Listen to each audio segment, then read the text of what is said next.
Hey guys, welcome to tutorial video. Today I'll be showing you how to sign out of your ChatGPT account on your iPhone. And now let's start writing.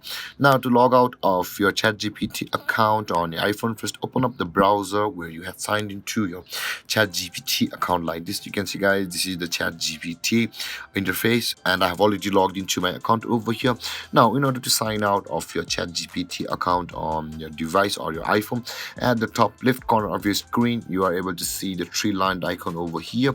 Tap on the three line icon like this and this interface will appear, and at the bottom of this list you can see there is the logout option available over there, or the logout button available over there. Tap on that logout button like this and you will be immediately signed out of the Chat GPT platform on your iPhone. And then guys, this is how you log out of your Chat GPT account online. And if you have any confusions or questions regarding the topic, feel free to comment in the comment section below, and don't forget to like, subscribe and hit that bell icon for more videos. Thank you for watching guys. Peace.